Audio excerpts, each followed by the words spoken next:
warahmatullahi wabarakatuh. Kita kali ini belajar mengenai pelajaran tema 7 kelas 2, yaitu di pelajaran PPKN KD 3.3. Semoga nanti bisa membantu adik-adik semuanya dalam menghadapi ujian. Dari nomor 1 dulu ya. Mari kita bahas sama-sama di sini. Sinta memberi kesempatan pada temannya untuk yang berbeda agama untuk beribadah. Sinta menunjukkan sikap apakah? Oh, itu jelas ya. Menunjukkan sikap toleransi, yaitu membolehkan kita dalam melakukan sesuatu. Misalnya ada teman-temannya anak semuanya yang berbeda agama, misalnya agama Hindu, Kristen, atau Katolik. Dia mau beribadah, ya udah, kita biarkan aja, jangan dilarang. Kalau melarang, ya jelas kita tidak melakukan atau mengamalkan Pancasila sila ke-1 tentang ketuhanan yang Maha Esa. Jadi harus bertoleransi di situ. Contoh hidup rukun di sekolah yaitu apakah? Bekerja sama-sama tulangan? Ya jangan, tidak boleh lah. Mengerjakan tugas kelompok bersama-sama, ya luar biasa. Tugas kelompok ya harus dikerjakan bersama-sama. Kalau tugas mandiri, ya harus sendirilah. Memilih-milih teman jangan. Otomatis yang B. Ada yang tanyakan? Mudah ya. 3. Kiki dan Siwi berbeda agama. Kiki sedang beribadah, Siwi sebaiknya ya jelas menghormati atau menghargai. Boleh menghormati atau boleh menghargai. 4. Manfaat adanya keberagaman suku bangsa di sekolah adalah menumbuhkan rasa permusuhan. Budaklah, dapat berbagi informasi mengenai budaya suku bangsa lain. Ya, nanti kita tahu. Seperti contohnya ngaben. Itu tradisi di Bali membakar mayat misalnya. Atau kasodo di Bromo sana boleh. Petik laut di Banyuwangi muncar misalnya. Nah, itu adalah manfaat dari keragaman dari suku bangsa. Menciptakan persatuan bukan. Jadi jawabannya yang B ya. Mudah sekali. 5. Bila ada teman yang berbeda pilihan dengan kita, maka kita harus menghormati atau menghargai tadi. Itu adalah pembahasan mata pelajaran PPKN KD 3.3 tema 7 kelas 2.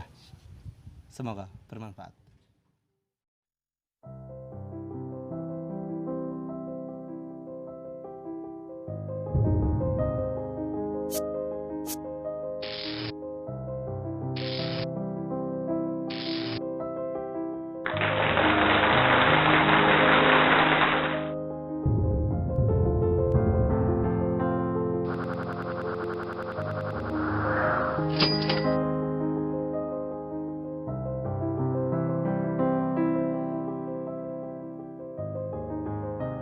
Indonesia tema 7 di KD 3.8 dan 3.9 tentunya di kelas 2. Semoga soalnya nanti bisa bermanfaat untuk kita semuanya.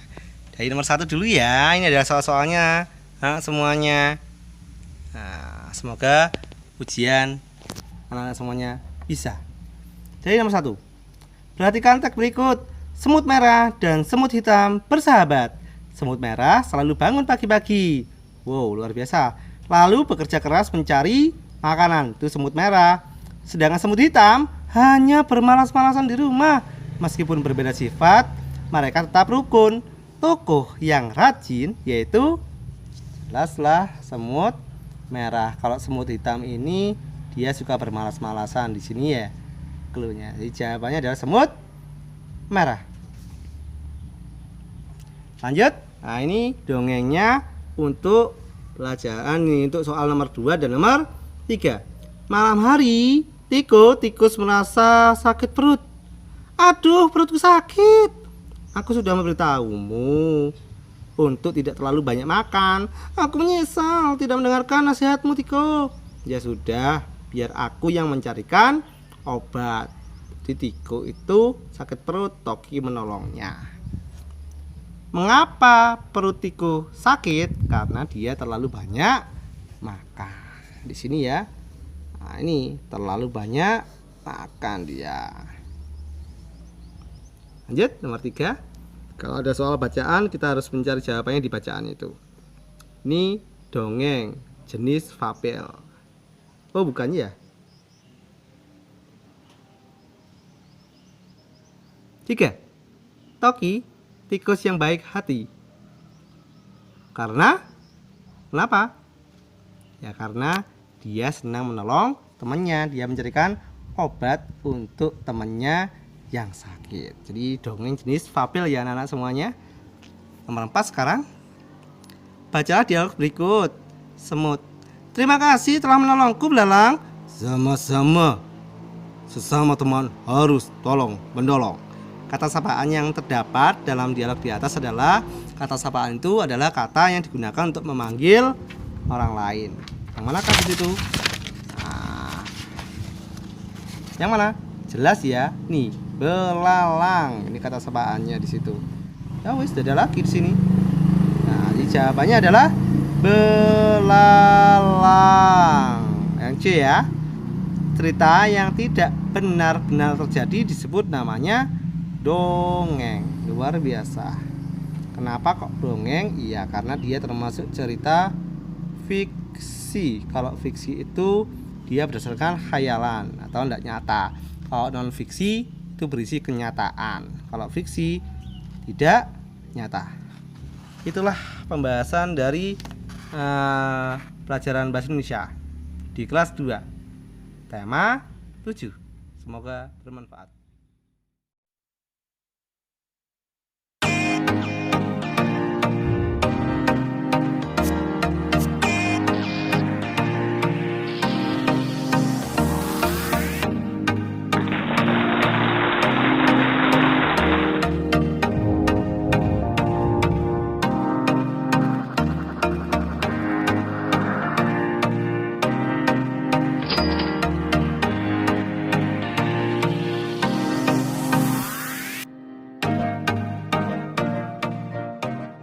Sekarang di KD 3.7 kelas 2 tema 7 kita bahas ya. Semoga nanti bisa bermanfaat untuk kita semuanya. Dari yang nomor 1, Andre mempunyai kue bolu. Ia ingin memakan 1/4 bagian kue. Jadi 1/4 itu seperti ini. Terus kita bagi 4. Lah, dimakan 1/4-nya, jadi dimakan 1/4. Andre harus membagi kue tersebut menjadi berapa bagian ini? 1, 2, 3, 4. Otomatis jawabannya yang C. 2. Perhatikan gambar berikut.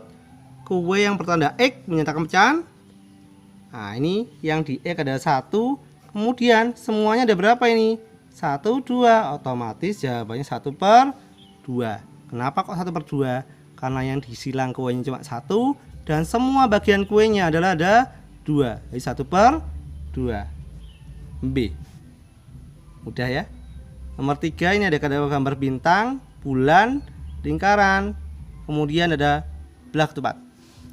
Banyak bentuk lingkaran dapat dinyatakan dengan lingkarannya ada berapa? 1. Kemudian kita hitung semuanya ada berapa ini? Gambarnya 1, 2, 3, 4. Jadi jawabannya adalah 1/4. C ya. Itu dia. Lanjut nomor 4. Sebuah pizza dibagi menjadi 2 bagian yang sama. Satu bagian pizza menyatakan ada pizza dibagi 2. Nah, berarti 1/2 jelasan. Karena dibagi dengan bagiannya sama. Enggak bagian yang sama ya. Seperti itu. Daerah yang dihasil pada gambar di samping menunjukkan pecahan yang dihasil ada berapa? Ya, 1. Kemudian semuanya 1, 2, 3, 4. Berarti semuanya 4. 1/4. Yang C jawabannya. Mudah sekali ini pecahan di matematika KD 3.7. Semoga bermanfaat ya. Ada yang tanyakan? Oke.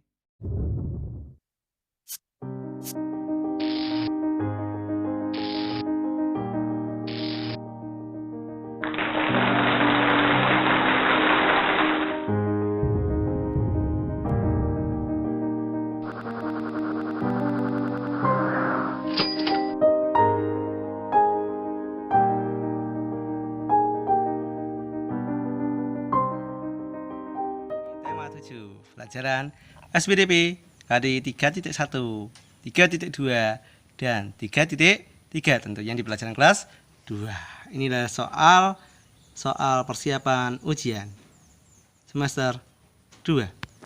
Jadi kita bahas bersama-sama ya. Dari nomor 1, berikan 5 contoh bunyi yang kuat. Di sini kami sudah menyiapkan jawabannya. Contoh 5 bunyi yang kuat. Contohnya tepuk tangan, suaranya petasan. Wah iya, karena sekarang sedang hari raya ya. Salon, petir, ban meletus. Inilah contoh suara-suara yang kuat. Lanjut di nomor 2. Jelaskan tujuan latihan sebelum pementasan tari. Kita melakukan latihan sebelum melakukan pementasan tari adalah agar kita dapat menari dengan baik dan benar. Tarian kita bisa terlihat indah dan lancar, seperti itu. Lanjut di nomor 3. Tuliskan langkah-langkah membuat patung dari plastisin. Langkah-langkah dalam membuat patung dari plastisin adalah: yang pertama, menyiapkan beberapa potong plastisin dengan berbagai warna. Kemudian melunakkan plastisin menggunakan tangan agar mudah dibentuk, dan membentuk plastisin menjadi bentuk kepala, mata, tangan, dan kaki. Dan yang terakhir, merangkai semua bagian tubuh, yaitu yang pertama rangkai kepala dan badan dengan cara memijat-mijatnya, serta badan, kaki, dan tangan. Itu adalah cara membuat patung dari plastisin. Nomor 4, apa yang kamu ketahui tentang maket? Jadi maket itu adalah bentuk tiruan dari gedung, kapal, pesawat terbang, dan sebagainya dalam bentuk 3 dimensi dan berskala kecil. Itu bentuknya kecil tapi 3 dimensi. 3 dimensi itu ada isinya. Contohnya kayak gelas, itu bisa diisi dengan sesuatu. Kaleng, ya. Kemudian kotak pensilnya kita. Itu adalah contoh benda 3 dimensi. Lanjut ya, mudah sekali. Dari nomor 5 sekarang. Sebutkan alat dan bahan untuk membuat karya dari tanah liat. Kalau membuat karya dari tanah liat, alat dan bahannya adalah tanah liat tentunya, meja putar, kemudian kawat, kuas, pisau pahat, dan pembakar. Jadi ini contohnya membuat gerabah seperti itu. Kalau kita membentuk bahan dari tanah liat ya kita harus perlu meja putar ini biar mudah. Kawatnya untuk memperkuat, kemudian kuas untuk menghaluskan, pisau pahatnya untuk mengurangi dari tanah liat yang kita buat, dan terakhir pembakar. Jadi untuk membuat jadinya gucinya kita, misalnya gerabah yang kita buat. Itulah pembahasan dari pelajaran SPDP KD 3.1, 3.2, dan 3.3 di kelas 2 semester 2 di tema 7. Semoga bermanfaat ya. Silahkan belajar.